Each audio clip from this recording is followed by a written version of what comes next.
Section 8.4, Effusion and Diffusion of gases. So there are just two brief definitions you need to understand here. First is diffusion. Diffusion is when gaseous molecules move from high concentration to low concentration. So for example, if we've got a vessel here filled with hydrogen gas, we've got a vessel filled with oxygen gas, and they are connected with this tube, but this stopcock is closed, blocking the movement. Now if we open that stopcock, the gases will flow between the two sides. So hydrogen gas will flow from left to right, it'll flow from an area of high concentration to low concentration, and oxygen gas will flow from right to left. So really it just means gases move from one side to the other. The other definition is effusion. Effusion is the escape of gas molecules through a tiny hole, such as a pinhole in a balloon into a vacuum. So if you can remember, diffusion is when things, they diffuse, they move throughout a container, whereas effusion, escape. Effusion is the escape. So diffusion occurs when gas molecules disperse throughout a container from areas of high pressure to areas of low pressure, whereas effusion occurs when gas molecules pass through a tiny opening, one molecule at a time. Alright, finally, I just want to hit on Graham's Law of Effusion. This is the rate of effusion. I'm not going to expect you to know how to do this mathematically, but the mathematical definition is the rate of effusion of a gas is inversely proportional to the square root of the mass of its particles. In plain English, all this means is that heavier molecules, they effuse more slowly, and lighter molecules effuse more quickly. So for example, helium is lighter than neon, or helium is lighter than nitrogen gas. So helium would escape through a pinhole more quickly than nitrogen would. So for example, here we've got, I believe this is nitrogen in the blue balloon, helium in the green balloon. The helium escapes more quickly, so the balloon gets smaller. If we imagine you poked a little hole in this balloon, the helium just escapes out that hole more quickly because it's a lighter gas and it moves more quickly. Okay, and that's all there is to it. That's it for section 8.4. So we're just going to go ahead and combine this with section 8.5. And 8.5 is the Kinetic-Molecular Theory. So the Kinetic-Molecular Theory essentially just sums up the gaseous behavior we've been looking at so far, and it really defines what it means to be an ideal gas. So it is important, and you could be asked on the final to know these 5 postulates. So make sure you know the 5 postulates of the Kinetic-Molecular Theory. First is that gases are composed of molecules that are in continuous motion, they travel in straight lines, and they change direction only when they collide with other molecules or with the walls of the container they are in. Next is that the molecules that compose the gas, they are negligibly small compared to the distances between them. Third, I talked about this already, it's the pressure exerted by a gas in a container results from collisions between the gas molecules and the container walls. Fourth is that gas molecules, they exert no attractive or repulsive forces on each other or the container walls. Therefore, their collisions are elastic. They do not involve a loss of energy. And finally, the average kinetic energy of the gas molecules is proportional to the Kelvin temperature of the gas.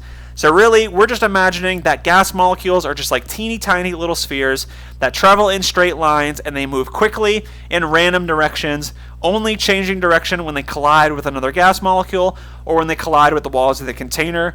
Pressure is exerted by those molecules colliding with the walls of the container, and they don't interact with each other besides elastic collisions. So let's take this back to section 8.2, and let's talk about how what we discussed here with KMT, the Kinetic-Molecular Theory, relates to Montan's law. So remember that Montan's law states that pressure is directly proportional to temperature. So if we think about this situation where we've got these little spheres, these little gas molecules, so this is our baseline situation, where let's say we're at room temperature and the gas molecules are bouncing around, they're hitting the walls of the container every so often, and so we've got maybe a fairly low pressure. Now, if we take that container and we heat it up, so we increase the temperature, which means we increase the kinetic energy of the molecules. So the molecules, those little spheres, they move more quickly. So because they move more quickly, they hit the walls of the container more frequently, which means the pressure increases. If we think about this in the context of Charles' law, and sorry, I know this figure, the resolution on it is not great, but again, same idea here. If we've got these little spherical gas molecules, so we've got our baseline situation, and here we're imagining that this container, the lid of this container is movable. It's not fixed. So the volume here is changeable. So we've got the gas molecules. The pressure of the gas molecules is pushing against the atmospheric pressure. So if we take that container, if we heat it up, these gas molecules, they'll move more quickly. So they'll move more quickly, which means they'll collide with the walls of the container more frequently, which means the pressure increases. So since the pressure increases, the volume expands to compensate for this increased pressure to keep, essentially, it wants to keep the pressure constant. We want that balance between the atmospheric pressure and the pressure of the gas. So the volume expands to compensate for the fact that these gas molecules are now moving more quickly. So this illustrates the direct relationship between temperature and volume when we assume that pressure stays constant. Next is Boyle's law. This one's pretty easy to conceptualize. If we've got our baseline situation, so gas molecules are moving around, if we take, let's say we've got a piston here, and we push that piston down, we've shrunk the volume of the container. So since we've shrunk the volume of the container, now there's less area. There's less area for these molecules to move around, so they hit the walls of the container more frequently, which means the pressure has increased. Finally, with regard to Avogadro's law, if we increase the moles, so we increase the number of molecules, this increases the frequency of collisions, which then increases the pressure. However, if we are assuming the pressure is kept constant, the volume then must increase to compensate. So this is volume is directly proportional to the number of moles. Finally, with Dalton's law, because of the large distances between them, the molecules of one gas in a mixture bombard the container walls with the same frequency whether other gases are present or not. So this means the total pressure of the gas mixture equals the sum of the partial pressures of the individual gases. So because these gases are so small and there are such large distances between them that even if we combine all three of these gases, these gas molecules do not meaningfully interact with one another or not. So they hit the walls of the container with the same frequency. So because of this, if we want to find this total pressure, we can just sum the partial pressures of the individual gases.